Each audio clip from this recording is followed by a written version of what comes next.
السلام علیکم اسٹوڈینٹس، میں ہوں حنا نعمان اور آج جماعت ہشتم کی جو اسلامیات کی کتاب ہے 8 کلاس میں جو اس کا ایک سبق ہے عبادات، اس کا ٹاپک ہے اور سب ٹاپک جو ہے اس کا وہ فضیلت اور معاشرتی اثرات ہیں روزے کے، یعنی کہ ہم آج روزے کے بارے میں پڑھیں گے۔ تو روزے کا جو مفہوم ہے اس کے لیے عربی زبان میں صوم یا صیام کا لفظ جو ہے وہ استعمال ہوا ہے۔ اس کے لفظی معنی کسی کام سے رک جانا ہے۔ اسلامی شریعت میں روزے سے جو ہم مراد لیتے ہیں وہ یہ ہے کہ صبح صادق یعنی کہ فجر کی نماز سے تھوڑا پہلے سے لے کر غروب آفتاب تک یعنی کہ مغرب کی نماز تک اللہ کی مرضی کی خاطر، اللہ کی رضا اور اس کی پسند کی خاطر اور اس کی خوشنودی کی نیت سے کھانا پینا اور نفسانی خواہشات سے رک جانا۔ اچھا، یہاں ایک چیز ضرور سمجھ لیجیے گا کہ نفسانی خواہشات کے اندر ہر وہ چیز شامل ہے جو ہمیں اللہ سے دور کرے اور دنیاوی چیزوں کے نزدیک کر دے۔ جیسے ہم روزہ رکھ لیتے ہیں اور پورا دن سوتے ہیں، پھر ہم روزہ رکھ لیتے ہیں، پورا دن گیم کھیلتے ہیں، ٹی وی دیکھتے ہیں، گانے سنتے ہیں، موویز دیکھتے ہیں۔ تو جو چیزیں ہمیں عام حالات میں بھی ہمارا مذہب ہمیں اجازت نہیں دیتا، تو روزے کی حالت میں تو اس کی کسی بھی طریقے سے اجازت نہیں ہو سکتی، ممکن ہی نہیں ہے۔ تو روزہ نارملی اگر بچوں سے پوچھا جائے تو وہ کہتے ہیں کہ روزہ اس طرح اچھے سے پاس ہو جاتا ہے۔ روزہ پاس کرنے کی چیز نہیں ہے، آپ کو روزے کے جو بنیادی فوائد ہیں ان کو حاصل کرنے کا نام جو ہے وہ روزہ ہے۔ تو تھوڑا سا نیت کو خالص کرنا ہے اور اپنی سمت کو درست کرنا ہے، تو انشاءاللہ ہم روزے کے جو فوائد ہیں وہ حاصل کر سکیں گے۔ روزے کی فضیلت کے بارے میں ہماری دوسری ہیڈنگ ہمیں دی گئی ہے، جس کے اندر وہ یہ بتا رہے ہیں کہ روزہ جو ہے وہ اسلام کا ایک رکن ہے اور اہم عبادت ہے۔ سن 2 ہجری میں یہ فرض ہوا۔ اچھا، رمضان کے مہینے میں جو روزے رکھنا وہ ہر عاقل بالغ یعنی کہ ایسا انسان جو ذہنی اور شعوری طور پر مستحکم ہو اور پاگل نہ ہو، یعنی کہ عاقل ہو، عقل مند ہو، اور مرد عورت دونوں پہ یہ فرض ہیں۔ روزہ بھی نماز اور زکوٰۃ کی طرح نہ صرف حضور اکرم صلی اللہ علیہ وسلم کی امت پر بلکہ اس سے پہلے انبیاء کی جتنی امتیں گزری ہیں ان سب پر فرض تھا۔ اچھا، اس کو تھوڑا سا اس طریقے سے بھی آپ دیکھیں کہ اللہ تعالیٰ نے بہت اچھے سے ہمارے ارکان جو ہیں وہ ہمارے لیے پیش کیے ہیں۔ جیسے سب سے پہلا جو رکن ہے اسلام کا وہ ہے توحید۔ اس کو آپ اس طریقے سے دیکھیں کہ توحید پر ایمان رکھنے میں جتنے بھی اس کے سب ڈیوائڈڈ ٹاپکس ہیں ان میں کسی پہ بھی ہمارا پیسہ نہیں لگتا، یعنی کہ وہ ایک غریب امیر ہر شخص اس کے اوپر توحید کے اوپر جو ہے اپنا ایمان مستحکم کر سکتا ہے۔ پھر اس کے بعد دوسرے نمبر پہ رکن آتا ہے نماز کا۔ نماز کے لیے بھی آپ مجھے بتا دیں کہ کیا ہمارا اسپینڈ کرنا ہوتا ہے۔ صرف چند لمحے ہیں ہمارے جو ہم اللہ کی خوشنودی کے لیے اس کے آگے جھک جاتے ہیں، لیکن اس میں ہمارا نہ کوئی کام کا حرج ہوتا ہے، نہ کسی قسم کے پیسے کا حرج ہوتا ہے۔ یعنی کہ اللہ تعالیٰ کو پتہ تھا کہ ایک امت ایسی بھی آئے گی جو اپنی ہر چیز کو اپنے پیسے کے ساتھ وہ کرے گی کہ ہاں بھائی اتنے کام میں میرا اتنا نقصان ہوتا ہے، اتنے منٹ لگانے میں میرا اتنا نقصان ہوتا ہے۔ تو اس چیز کے لیے اللہ تعالیٰ نے شروع کے کچھ ارکان ایسے رکھے ہیں جو ہر امیر اور غریب آرام سے اس کا ثواب حاصل کر سکتا ہے۔ اسی طرح تیسرا رکن روزہ ہے۔ تو روزے کے اندر بھی آپ یقین کریں کہ انسان اگر اس کو اسلام کی روح سے رکھے تو بہت سی چیزیں ایسی ہیں جس میں ہمیں کوئی خرچ نہیں ہوتا، بلکہ دیکھا جائے تو روحانیت، صحت اور کھانے کی کمی، ان چیزوں سے ہماری بچت بھی ہوتی ہے۔ اب یہ ہماری مرضی ہے کہ ہم وہ ایک ہی دن میں وہ ساری بچت جو ہے اپنی ڈائننگ ٹیبلز پہ سجا لیں، لیکن صرف ہمیں یہ سمجھنے کی ضرورت ہے کہ ہم روزہ ہمارے تزکیہ نفس کا ذریعہ ہونا چاہیے، نہ کہ ہمارے جیسے ہم کھا پی کے اور زیادہ اپنے آپ کو مضبوط کریں گے یار اگلے دن تو روزہ رکھنا ہے۔ تو یہ روزہ ہے، کوئی اس طرح کا وہ نہیں ہے کہ آپ کو کوئی جنگ پہ جانا ہے۔ تو روزے کی روح کو سمجھنا بہت ضروری ہے۔ پھر اسی طرح سورہ بقرہ کی آیت ہے 183 183، جس کے اندر کا ترجمہ میں آپ کو بتا رہی ہوں کہ مومنوں تم پر روزے فرض کیے گئے ہیں جس طرح تم سے پہلے لوگوں پر فرض کیے گئے تھے تاکہ تم پرہیزگار بنو۔ اچھا بچوں، روزہ نہ رکھنے کی جو اجازت ہے یعنی کہ جو رخصت ہے وہ صرف بیماروں، مسافروں اور معذوروں کو دی گئی ہے، لیکن وہ بھی اس شرط کے ساتھ کہ جب وہ صحت یاب ہو جائیں گے یا سفر سے واپس آ جائیں گے یا ان کی بیماری دور ہو جائے گی تو وہ اس روزے کی قضا جو ہے وہ رکھیں گے۔ پھر اسی طریقے سے ہمارے پاس رسول اللہ صلی اللہ علیہ وآلہ وسلم کی ایک حدیث ہے جس میں وہ روزے کی فضیلت بیان کر رہے ہیں، جس نے رمضان کے روزے ایمان اور ثواب حاصل کرنے کی نیت سے رکھے، اس کے پچھلے گناہ معاف کیے جائیں گے۔ پھر اسی میں آپ اس چیز کو اس طرح سمجھیں کہ روزہ ایک ایسی عبادت ہے جو انسان میں اللہ تعالیٰ کی حاکمیت اور اپنی عاجزی اور بندگی کا احساس پیدا کرتی ہے۔ یعنی کہ روزے سے ہمیں پتہ لگتا ہے کہ اللہ تعالیٰ نے ہمارے لیے دنیا میں کتنی نعمتیں بنائی ہیں جن کا ہم عام حالات میں بالکل بھی ادراک ہم کو نہیں ہوتا۔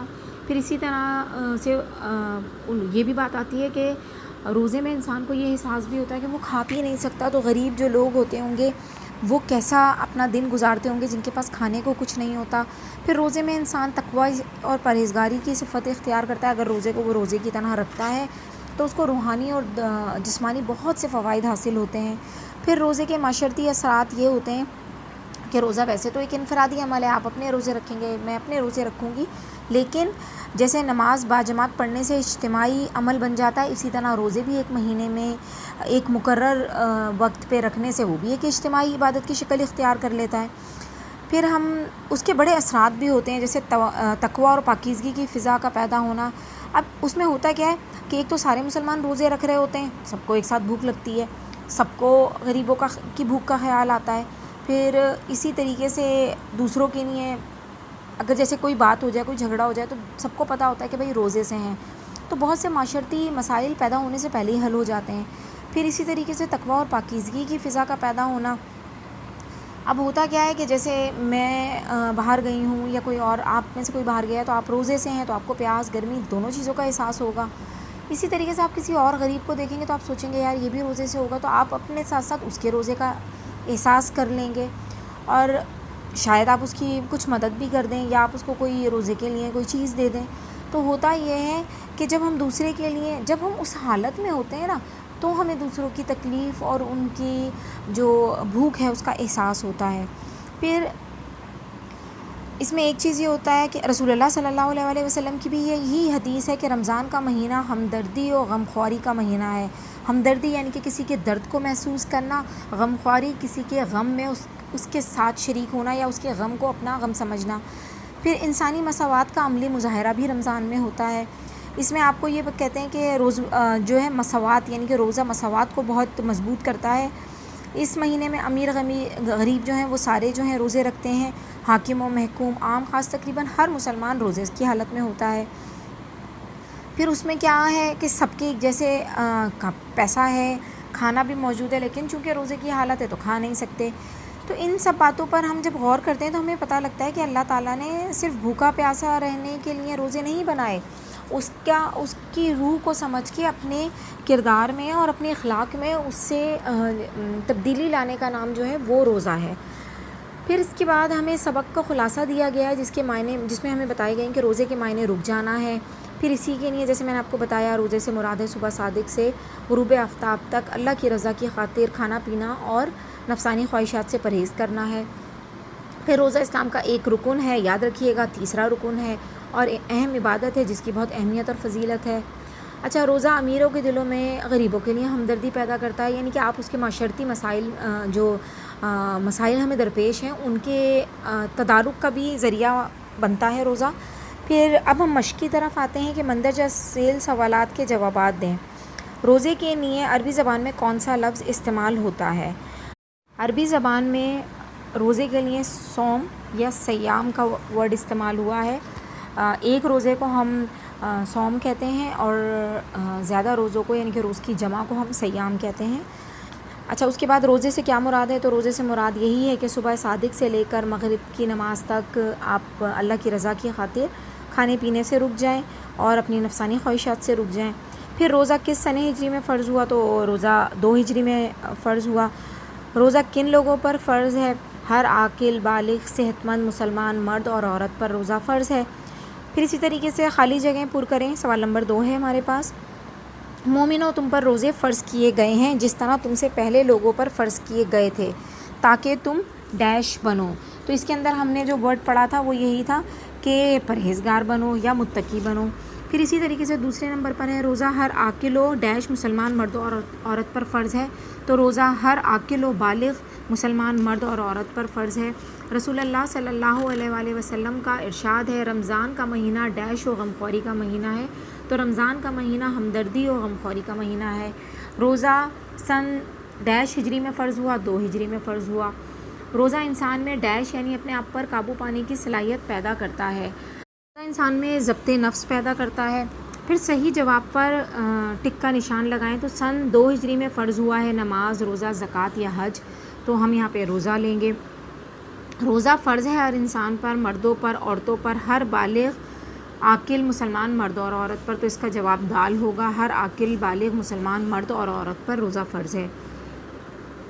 روزہ رکھنا فرض ہے محرم کے مہینے میں، رمضان کے مہینے میں، شعبان کے مہینے میں، سفر کے مہینے میں. تو اس کا جواب ہے رمضان کے مہینے میں. پھر نمبر 4 پہ وہ پوچھ رہے ہیں روزہ نہ رکھنے کی اجازت ہے، یعنی کہ رخصت کس کو دی گئی ہے؟ محنت کشوں کو، ملازمین کو، عورتوں کو، بیماروں اور مسافروں کو. تو دال اس کا جواب ہوگا، بیماروں اور مسافروں کو. سوال نمبر 4 کے اندر وہ کہہ رہے ہیں کہ درست جملوں کے سامنے صحیح اور غلط جملوں کے سامنے غلط کا نشان یعنی کہ کراس کا نشان لگائیں. سب سے پہلا جملہ جو انہوں نے کہا ہے وہ ہے روزہ اسلام کا ایک رکن ہے. تو یہ درست جواب ہے. پھر نمبر 2 پر ہے روزہ غیر عاقل پر فرض کیا گیا. تو یہ غلط جواب ہے کیونکہ عاقل و بالغ مرد اور عورت پر فرض ہے. روزہ انسانی مساوات کے شعور کو مضبوط بناتا ہے. یہ درست جواب ہے.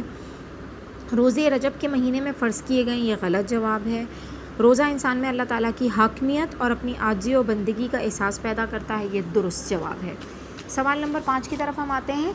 جملے کو درست کرنے کے لیے صحیح لفظ کا استعمال کریں. روزے کے لیے عربی زبان میں ڈیش کا لفظ استعمال ہوتا ہے، صوم یا صبر. تو ہم صوم لکھیں گے. روزہ سن 9 ہجری یا 2 ہجری میں فرض ہوا. تو روزہ سن 2 ہجری میں فرض ہوا. حدیث کے مطابق رمضان کے روزے رکھنے سے پہلے یا پچھلے تمام گناہ معاف کیے جائیں گے. تو اس کے اندر آئے گا کہ پچھلے تمام گناہ معاف کیے جائیں گے.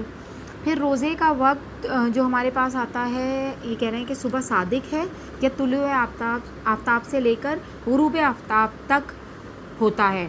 تو روزے کا وقت صبح صادق سے لے کر غروب آفتاب تک ہوتا ہے. روزہ انسان میں ضبط نفس، آزاد نفس کی صلاحیتیں پیدا کرتا ہے. تو روزہ انسان میں ضبط نفس کی صلاحیتیں پیدا کرتا ہے. اسٹوڈنٹس امید ہے کہ آپ کو یہ سبق سمجھ میں آ گیا ہوگا اور اب یہ ایکسرسائز سالو کرنے کے بعد دوبارہ اس سبق کو ایک دفعہ تھورولی پڑھ لیں. تو انشاءاللہ جو تھوڑی بہت چھوٹی موٹی آپ کی پریشانیاں ہوں گی تو وہ بھی دور ہو جائیں گی. ادروائز آپ کمنٹ میں پوچھ سکتے ہیں اور میں پوری کوشش کروں گی کہ آپ کے کمنٹس کا جلد از جلد جواب دے سکوں. جزاک اللہ خیر.